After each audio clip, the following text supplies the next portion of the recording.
ये वीडियो, जैसा कि मैंने आपको बताया, हम उनकी आइडेंटिटी रिवील नहीं करेंगे, लेकिन ओडिशा की एक बेटी अपना रेस्टोरेंट बंद करके रात को निकलती है। कुछ लड़के उसके साथ ईव टीजिंग की बात करते हैं। रोड रेज का मामले की कंप्लेन लेकर वो और उसका मंगेतर, जो इंडियन आर्मी में ऑफिसर है, वो पुलिस स्टेशन पहुंचते हैं। उस महिला की ना सिर्फ वहां पर पिटाई की जाती है, बल्कि जो उसने अपना दर्द और त्रासदी पुलिस स्टेशन की बयां करी, वो मैं आपकी जानकारी के लिए सिर शर्म से झुकाकर रिपीट कर देती हूं, क्योंकि इस देश को सुनना चाहिए कि इस देश की बेटियों के साथ पुलिस स्टेशन के अंदर क्या हो रहा है। विभत्स है जो उन्होंने बताया है। उन्होंने कहा कि उनको पुलिस स्टेशन में हाथ पैर उनके बांध दिए गए। एक महिला पुलिसकर्मी ने यह किया और उसके बाद एक पुरुषकर्मी आता है और वो आकर उनके अंडरगारमेंट्स को निकाल देता है, उनकी छाती, उनके ब्रेस्ट पर किक करता है, और यही नहीं, अपनी खुद के प्राइवेट पार्ट्स को दिखाकर उसने जो शब्द कहे वो मैं नहीं कह सकती हूं यहां पर। यह ओडिशा में हो रहा है, उस ओडिशा में जहां आज भाजपा की सरकार के 100 दिन पूरे हुए हैं।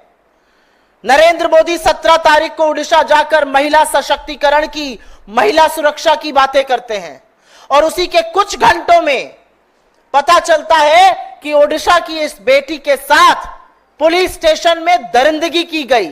दरिंदे सिर्फ सड़कों पर नहीं, बीजेपी की सरकार में पुलिस स्टेशन के अंदर भी हैं।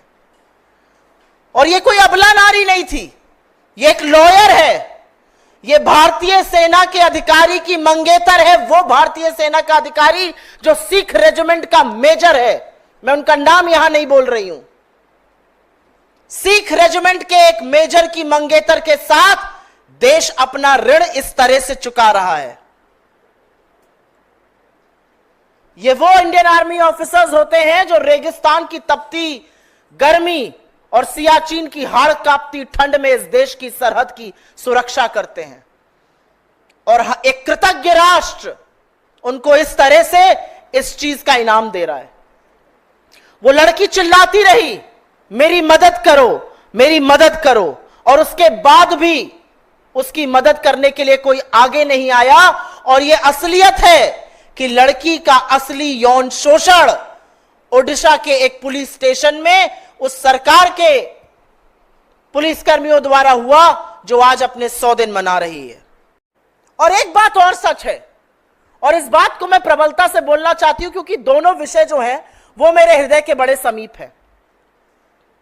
मणिपुर में 2 महिलाओं को, 2 बेटियों को आदमखोरों की भीड़ में नोचा। उसमें से एक कारगिल योद्धा की पत्नी थी।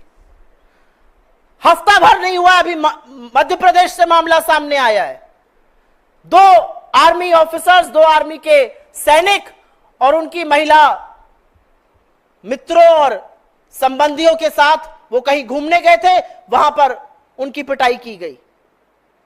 एक ये कृतज्ञ राष्ट्र है जो व्यक्ति ये सोचकर सरहद पे जाता है कि या तो मैं वापस आऊंगा या तिरंगे में लिपटा हुआ मेरा शरीर वापस आएगा, उसका हम ये बदला दे रहे हैं।